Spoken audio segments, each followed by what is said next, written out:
Hans Picasse, donc je reviens comme l'autre jour au stand Acmos et donc j'ai discuté un peu avec un de vos collaborateurs.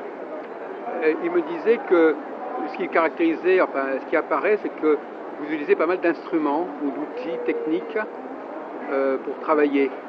Est-ce que vous êtes d'accord avec ça, avec cette façon de faire un bilan en se servant d'un certain nombre d'instruments comme l'antenne de l'Escher ou comme d'autres appareils?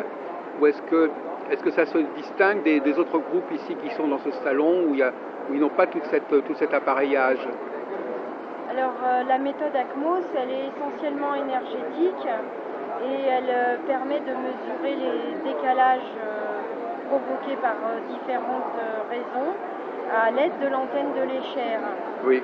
La méthode Acmos, elle potentialise, elle dynamise, elle est préventive avant tout et on ne s'occupe pas du symptomatique et avec l'antenne on va détecter et chercher ce qui ne va pas chez l'individu. C'est-à-dire que vous ne tenez pas compte de ce que les gens disent sur eux-mêmes? Si, je tiens compte de ce qu'ils disent, mais étant donné qu'ils sont déjà dans une phase symptomatique, oui, ils ne peuvent que me dire ce qui apparaît, et le symptôme est ce qui apparaît. Ah, oui. Et moi, je vais en amont du symptôme, et c'est pour ça que les outils sont là pour notamment le biofeedback. Oui. Il est là pour permettre de mesurer l'énergie qui circule dans les méridiens. Donc il y a un mot qui est important, c'est le mot mesurer. Vous avez des moyens de mesurer. Oui, donc on a les moyens de mesurer ce qui est vibratoire en fait. Alors, tout ça, quand on dit moyen de mesurer, ça veut dire des outils, des outils techniques, des objets, des instruments. Il y a l'antenne de l'Escher, qui est sur les fréquences hertziennes et qui permet de voir les champs différents bloqués. Ensuite, il y a le biofeedback, comme je vous disais, qui mesure les... Vous pouvez me le montrer éventuellement, je ne sais pas, oui.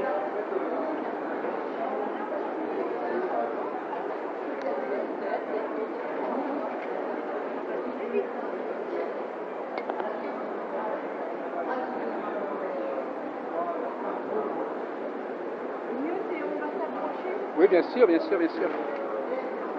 Je sais pas où sont les clés. Alors, voilà cet appareil-là. Donc ici, là, celui-ci, c'est le biofeedback. Biofeedback. Donc on mesure une tension. Et donc les indicateurs, la mesure qui est donnée sur le biofeedback permet de voir les méridiens en excès ou en insuffisance. Ensuite, on a le stimulateur acmodermile qui a un rôle d'aiguille d'acupuncture et où on va aller stimuler des points d'énergie en tonification ou en dispersion. Est-ce que vous pouvez expliquer? Tout ça dans le cadre du protocole de la méthode Acmos. Donc la méthode, elle est rigoureuse et si on ne suit pas le protocole, ça ne peut pas fonctionner. C'est très important de le dire parce que l'être humain, dans son environnement, doit être régulé selon un protocole. Alors ces appareils, ils ont été conçus comment? Vous avez une idée de la façon dont ils ont été élaborés? Est-ce que ça paraît un peu magique, c'est un peu mystérieux, des appareils comme ça qui mesurent des choses très particulières? Alors c'est magique dans le sens où la vie elle-même est magique et comme la vie nous traverse, on peut considérer que c'est magique, mais si les appareils existent, c'est pour mesurer des choses concrètes. Et on a la possibilité avec la méthode Acmos de mesurer l'énergétique. Oui. C'est en cela que elle s'inscrit dans le cadre des médecines quantiques. Ah d'accord. Parce que beaucoup de gens qui travaillent dans les médecines douces, ils n'ont pas ce genre d'appareil en fait. Non, parce que chacun suit son chemin et fait du bien aux autres avec ce qu'il pense être cohérent. Après, on est dans un salon où il y a beaucoup de méthodes et je pense que pour chaque promeneur, ça ne doit pas être évident de savoir et de s'orienter pour aller vers savoir quelle est la bonne dans tout ça. Non, mais c'est vrai qu'il y a deux publics. Dans beaucoup de domaines, il y a les gens qui veulent, qui préfèrent un outil qui mesure, avec des calculs, avec un côté mathématique, et d'autres qui, au contraire, vont vers des choses plus subtiles, plus empiriques, voilà, où il n'y a pas cet appareillage. Hein. Oui. Donc ça correspond à une certaine mentalité. Bah, c'est tout à fait. C'est un choix qui a été fait par un monsieur qui s'appelle René Nakachian. Voilà, c'est ça. Et qui est à l'origine des fondements de la méthode ACMOS. Oui, oui. Et qui, suite à un accident du genou... Ah, on m'avait raconté, oui.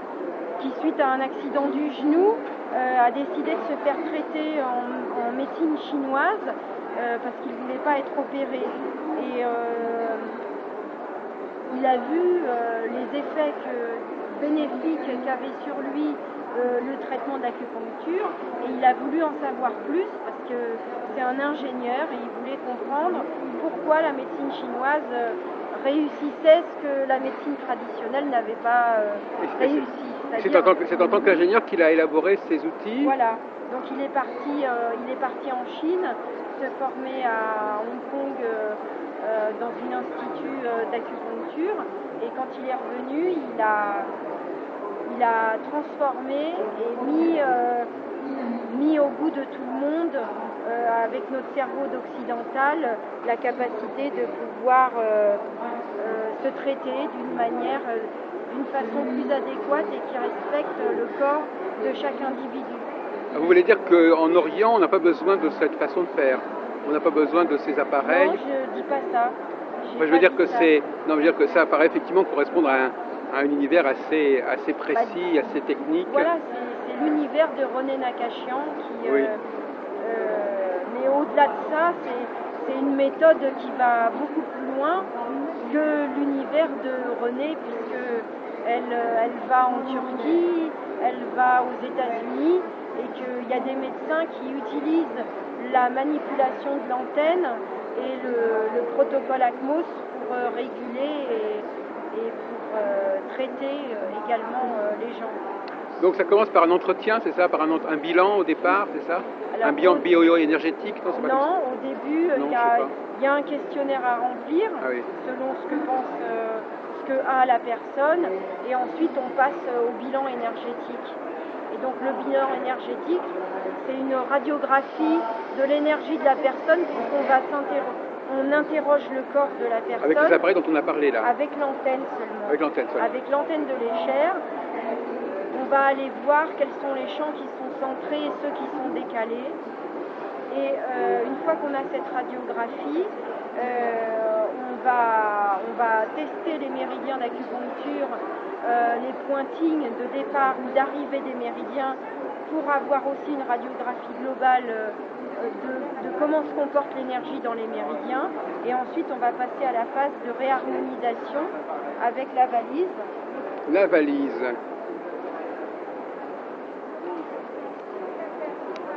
Avec la valise ACMOS, qui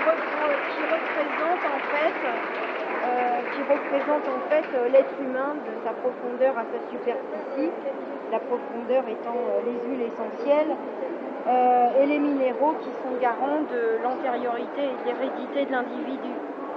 Voilà, donc il y a toute une gamme de produits que la personne n'est pas susceptible de prendre, mais dont on va opérer un transfert vibratoire, et là c'est la particularité d'ACMOS, oui. C'est qu'avec l'antenne, on opère un transfert vibratoire du produit pour réharmoniser l'individu dans son être et dans son environnement. Ah oui, donc cette notion de transfert, là j'en ai parlé ce matin avec quelqu'un, oui, c'est très important. C'est d'autant plus important que la qualité de l'antenne est importante. Elle vibre à une certaine fréquence qui permet d'opérer les transferts vibratoires de produits sur la personne. C'est-à-dire qu'elle ne capte pas simplement elle ne capte pas, elle transmet aussi. Oui. Elle a une double fonction en fait. Oui. Ah oui, d'accord. Effectivement, c'est un esprit ingénieux qui est derrière tout ça. Mais René Nakachian est ingénieur, était ingénieur à la base. Oui, mais je veux dire qu'il a le sens de l'invention, il a le sens de... C'est un chercheur. C'est un inventeur. Oui. Absolument. Mais moi je suis assez impressionné par tout cet appareillage. Tout est très concret, il y a des objets, il y a des flacons, il y a des valises, il y a des appareils. En fait, chaque chose est destinée à une fonction bien particulière. Et dans le cadre d'un bilan énergétique, on va dérouler un protocole et on se tient au protocole. Alors, je voudrais changer un petit peu, pas de sujet. Je voudrais savoir quelle est votre attitude par rapport à d'autres domaines. Vous me répondez très franchement, hein, c'est pas un problème. Par exemple, qu'est-ce que vous pensez par exemple de l'astrologie, par exemple? Est-ce que vous pensez que ça fait un intérêt quelconque, par exemple, de faire le thème de quelqu'un pour savoir ce qu'il est, quels sont ses problèmes? Est-ce que ça vous parle ou est-ce que ça vous paraît farfelu? Moi, ça me parle. Toutes les médecines holistiques me parlent, voilà, dans la mesure où elles sont là pour le bien de l'humanité. Et je pense qu'on est suffisamment nombreux pour que chacun puisse s'orienter vers la voie qui est la meilleure pour lui. Parce qu'en fin de compte, ces appareils, évidemment, les anciens ne les connaissaient pas. Hein? Quand même, l'antenne de l'échelle est améliorée, mais au départ, on avait la baguette du sorcier. Voilà, c'est ça, d'accord. Donc et ça, avec une baguette, on allait chercher l'eau. Oui. Ici, il suffit que je me mette sur la bonne fréquence, et avec la baguette, avec l'antenne de l'échelle, je trouverai de l'eau. Et quel serait l'ancêtre du biofeedback, alors, à votre avis? Comment travailler les gens avant d'avoir ça? La prise de pouls. Ah oui, d'accord. Oui. Oui. Effectivement, c'est des améliorations de très vieilles pratiques, quelque part. Qui sont toujours d'actualité. Oui. Et je ne pense pas qu'on puisse remplacer la prise de pouls, qui est très compliquée et qui demande un certain nombre d'années d'apprentissage. Ah oui. Étant donné qu'il y a des différents niveaux de profondeur sur les deux poignets. Voilà, donc, vous connaissez cette question de la prise de pouls vous-même? Moi, je n'ai pas appris la prise de pouls, mais j'ai eu la chance d'avoir reçu une formation en énergétique chinoise avec un grand monsieur de l'acupuncture chinoise en France, qui s'appelle Jean-Marc Essalet. Oui. Et mais l'enseignement que j'ai reçu est d'ordre sinologique. Oui. Voilà. Donc, et ça m'a servi. Oui. Ça m'a servi dans le cadre de la méthode ACMOS pour en savoir plus sur le fondement de la médecine traditionnelle chinoise, l'état d'esprit dans lequel il faut être quand on reçoit quelqu'un en consultation. Et l'acupuncture, il y a un rapport entre l'acupuncture et la méthode ACMOS quelque part? Oui, il y a un rapport, bien sûr. Vous avez l'air d'établir des rapports. Oui, je trouve qu'il y a un rapport puisqu'on utilise, même si ce n'est pas des aiguilles, on utilise et on fait de la stimulation énergétique, mais encore une fois, comme je viens de le dire, c'est de la stimulation énergétique. Voilà, c'est pas du tout pour traiter un symptôme. Beaucoup de gens se trompent sur l'utilisation de la stimulation dans la méthode ACMOS. Elle est énergétique à la base. C'est-à-dire qu'elle revient à l'essentiel, elle revient à... Non, c'est le maintien de la circulation énergétique dans le corps, mais c'est surtout potentialiser l'énergie vitale déjà existante qui est là, c'est remettre de l'énergie dans les stocks énergétiques. C'est ça le rôle de la stimulation. Remettre de l'énergie là où il n'y en a pas. Fluidifier, oui. Mais alors, est-ce que la notion de cycle est importante pour vous, par exemple? Je n'ai pas entendu la question. La notion de cycle. Est-ce que ça vous parle, le cycle? Oui, bien sûr, puisque la médecine chinoise tient compte des saisons. L'être humain a un potentiel vital et a des faiblesses qui s'expriment tout au long de l'année et qui vont être renforcées à cause de saisons, notamment de passages qui sont de l'hiver au printemps ou alors de l'automne à l'hiver. À ce moment-là, le corps est, s'il n'est pas stimulé correctement, s'affaiblit, et c'est là où c'est bien d'aller voir un bioénergéticien pour se faire consulter et renforcer ses stocks énergétiques. Là, on est dans le passage de l'hiver au printemps, plus ou moins, là, un petit peu, on se rapproche. Voilà. Oui.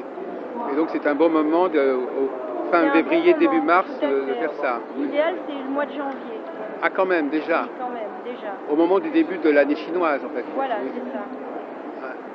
Donc la notion de cycle, elle est pour les femmes, elle est très précise. Oui, oui. Le mois, hein, tous les 28 jours, oui. Les femmes sont réglées. Oui. Il y a des grands cycles décennales, d'autres de 3 ans, d'autres de 7 ans. Donc il y a des petits cycles, des moyens cycles et des grands cycles. Et l'être humain traverse ces Et puis il y a aussi évidemment phases. il y a aussi le cycle de la procréation, évidemment. Bien sûr. 9 mois. Oui. Vous connaissez bien toutes ces notions de cycle? Qu'est-ce que c'est que le cycle de 7 ans, par exemple? Déjà, l'être humain, il construit ses chakras tous les 7 ans. Ah, il y a des phases de changement tous les 7 ans. Et une phase de maturation à 49 ans. Et puis il y a encore d'autres cycles quand la femme rentre, ou l'homme aussi, en la ménopause, oui, ou en c'est ça. ménopause. Donc tout ça, en fait, on est traversé de cycles différents qui nous construisent de la naissance à la mort. Et même la naissance est un cycle et la mort en est un autre. Mais néanmoins, vous n'êtes pas intéressé par les astres, de manière générale. Disons que je ne peux pas tout faire. Oui, voilà. Et que, honnêtement, j'y connais rien oui, voilà. dans l'astrologie. Oui. Et qu'il me faudrait que je rentre en formation pour pouvoir c'est ça. vous en dire un oui, peu oui, plus. Oui, parce qu'il y a quand même un élément. Ne me demandez plus de vous parler de l'astrologie, si ce n'est que je suis très intéressée, voilà, mais je ne peux pas tout faire et suivre une formation en plus de tout. Oui, ça c'est vous touchez la question du cloisonnement des activités. Bien sûr, et surtout qu'on passe il y a une carte du ciel de janvier qui a été faite par plusieurs astrologues dans différents endroits de la Terre et où ils sont tous d'accord pour conclure qu'on traverse un moment important. Voilà. L'année 2014 est une année de passage, comme toutes les années, mais celle-ci avec une configuration de planètes. Ah bon? Vous avez vu ça où? Alors c'est Carole Cédillo. Oui. J'ai fait une conférence avec elle. J'ai été écouter une conférence d'elle, pardon. Et elle parle de ça? Oui.